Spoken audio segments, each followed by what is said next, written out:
Always great catching up with Boom. Brian Kelleher, who's finally got a fight booked here. He's going to be taking on Ricky Simón at UFC Fight Night on September 5th. Boom, you got your wish. You're fighting Ricky Simón. How's it going? It's going good, man. How's everything? Let's go Islanders, baby. Yeah, I'd love to. Wouldn't that be something if we had a cup final with my Canucks and your Islanders? But both of us got some tough opponents going forward. We're definitely going to get some hockey talk in there. We'll save that for the end. But first and foremost, how happy are you to get this fight, man? Because we talked about this last time, about how you wanted to fight Ricky Simón, and you got Ricky Simón. Yeah, I think I wanted to fight him. He wanted to fight me. So I was happy with the matchup. He's been in and out of the top 15. So definitely a good opponent to put me back in there. And, I think it makes for a really exciting fight as well. Yeah, no, I'm totally in agreement with that. When did you actually find out about this? We got the fight on the 5th, but I know sometimes you guys find out a lot sooner than we, the media, find out. Yeah, actually, before late July, I was talking to my manager. We were actually going to do a real short notice fight. August 8th was the first offer, and then I said yes. They were going to do it at 45, and then Simon came back and said he wanted more time, so they delayed it. And I thought it would be in August still, but they pushed it back to September 5th. So here we are. I was like, hey, let's keep the 145 thing, though. I don't want to cut this weight, like why not? And the UFC was cool with it, so I was happy. Before we talk about that fight, I got to talk to you about the main event last night. At the time of recording this, we just had Frankie Edgar defeat Pedro Munoz. How did you score that fight? Because, some people felt like Munoz got the edge. Personally, I scored it for Munoz, but it wasn't a robbery. It was a close fight. I want to point that out. How did you score it? Yeah, no, it was a tough fight to score, to be honest. It was like two different things, the pressure of Munoz and the power shots, and then Frankie Edgar's volume and movement. I slightly edged it out to Edgar 3-2, but it wasn't easy to calculate. I was like, I don't know what these judges are seeing right now with those leg kicks, with the power, with the octagon control. I just thought Edgar had more volume. He landed a little bit more, and that gave him the edge to me. Yeah, I'll have to go back and rewatch it. What rounds did you score? Here. That was the other thing, because I think some people gave Edgar the first. I gave Munoz the first. 2 was definitely Edgar. 5th round was another one where I think you could have gone Edgar's way, but I don't know. I was curious, do you remember what rounds you scored?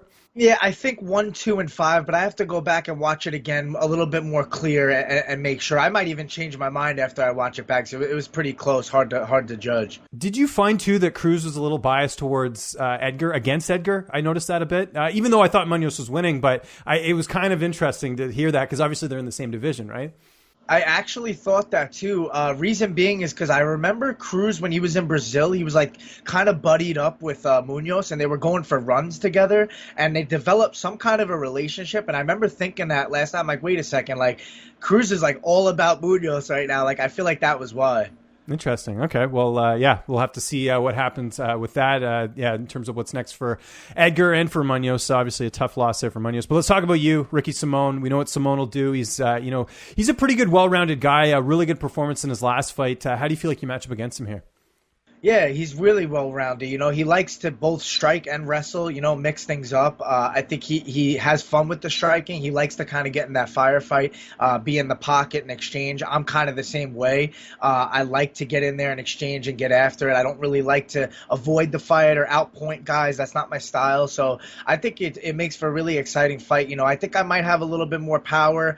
I might have a little bit of a size advantage. We're pretty close in size, but I think this fight's going to either be, fight of the night, or if I can get a finish over a tough guy like Simon, that's bonus money right there. Yeah, no, for sure. Are you calling him Simon on purpose? It's Simón. I think you've said Simon before, too. No, I'm not even doing it on purpose. But yeah, the funny thing, the Simon Says thing, I kind of like to joke around about that. But it's Simón, right? Yeah, it is Simón. It's weird that it if you look at it, it looks like Simon. I don't know. I don't know if there's some reason for that. I don't know. I should probably ask him about that. But yeah, I thought that was kind of interesting.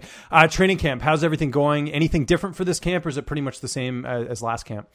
No, it's pretty much the same. Long Island MMA, 10th Planet Jiu-Jitsu. We got a little bit more guys willing to come down and help me out, which is nice. My brother's been a little bit more involved too, so I've been getting a lot of extra, sparring in with him on the side. And, he's good at mimicking opponents, so I really utilize him as much as possible. It's been good though. Long Island MMA, man, I've been sparring with guys, even some of them are amateurs, but it's just the level, the involvement of the game. They're all pretty much professionals in my eyes, my opinion. The way that they are still coming up and they have that hunger and that drive, it really motivates me. I've been having a good training. And this fight is at 35, right? Because I know your last one was at 45. No, they're doing it at 45. Are again they for really? this Oh, fight. cool. Okay, Yeah, I wasn't sure about that. Yeah, so I guess yeah. until the COVID stuff ends, I guess just keep doing this. Might as well. I mean, if you guys are cool with it, I think you'll get a better fight this way, right? You guys aren't cutting weight. Yeah, that's how I feel. I feel like two healthier guys that aren't dealing with the big weight cuts, it makes for better performances, honestly. Yeah, no, I'm with you there. Recovery, we got to talk about that. Obviously, this is for Terphouse. What are you using these days for healing up those bumps and bruises? Yeah, Terphouse always, the CBD, we got the tinctures, the lotions for bumps and bruises, stuff like that. I use it every day. So, I mean, I'm definitely a big proponent for it. I think, it definitely helps me just kind of calm, relax, recover, all those things after training. I use it, the broad spectrum one before sparring. It's good for just like brain trauma, stuff like that as well. So it's definitely good. It's been a big help. And do you do like massage therapy or ice baths or anything like that as far as your recovery? Yeah, I do a lot of cryotherapy over at Vita Cryotherapy. I do like massages and stuff like that, a lot of stretching, sauna, as much as I can. I'm getting older, I'm 34 now, so I definitely take the recovery more serious, and I train smarter as well. Yeah, no, you gotta listen to your body. I think that's a big thing. I'm gonna just mention the story real quick, just because I'm a little bit older than you. But I had to go help my dad like cut some trees down like last weekend. And you're carrying these huge logs and putting them in wheelbarrows and stuff. And like my shoulder, like just now is starting to feel better. But I guess just because I'm not used to lifting stuff like that, because I do go to the gym, but to lift something a bit differently that's so awkward, like a tree stump or like they were cut up in half. I'm just now getting better. So I feel you on the old man thing because I'm getting there too. So. Yeah, I mean, I feel like I'm a late bloomer, so I'm peaking still, as far as MMA goes. But like, you do notice things like that in training. The recovery time is a lot longer, and just doing things different that you don't normally do, they get you. Yeah, no, I'm with you there. How's this fight playing out on September 5th? You feel like you're going to get your hand raised, but how does that unfold? Yeah, I think we're going to see a really exciting fight. I think we're going to see a lot of exchanges and heavy shots thrown. I think at some point, maybe even both of us will look for some takedowns and level changes, stuff like that. If the fight goes to the ground, I'm always looking submission. I think Simone is looking more to kind of hold you down and land a little bit of ground and pound. He's not much of a submission guy himself, but if the fight's on the feet, we're looking at a back and forth exchange, and it's going to be exciting. I can't wait. Where do you feel like a win would put you here? Because this is another featherweight fight, but obviously Simone's pretty, decent in terms of the rankings, at bantamweight. So where do you sort of like? Because I know the rankings are very subjective, but like, where do you feel like a win would put you? Yeah, I feel like the rankings don't mean too much, they don't hold a lot of value. I feel like just winning and putting on exciting fights and beating a guy like Simon, who's been in and out of that top 15, puts me right back into relevancy pretty much to fight a top 10 guy or just to move up into the rankings, top 15, top 10. Like, I feel like if I beat him and call out a top 10 guy, I might very well get that person, so...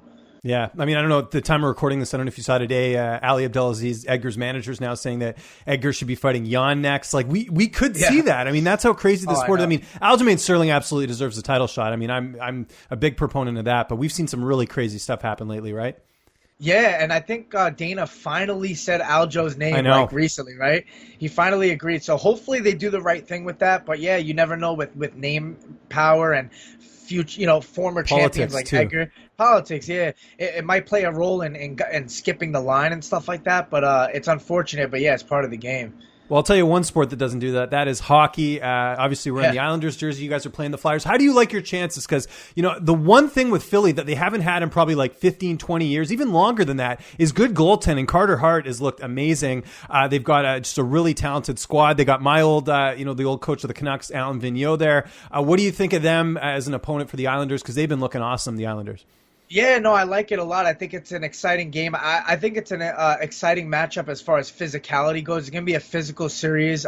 Philly's always fun to play like that. Big hits, fights, stuff like that. The goalie Hart has looked amazing. We gotta improve our power play. That's the one thing I noticed. We have not been putting pucks in the net for the power play. But we play a smart game and we don't give up a lot of goals usually. So I think that'll help us in the series. How cool is it to watch Barzal do his thing? By the way, Barzal lives about like 40 minutes away from Coquitlam, from where I live. And so there's kind of like some Canucks, like some Vancouver people kind of rooting for him just because he's doing so well there. But it must be cool as an Islanders fan to see this guy really break through and be, one of the superstars for you guys. Oh yeah, what a talent! He's really exciting to watch. He's just like an amazing stick handler, skater.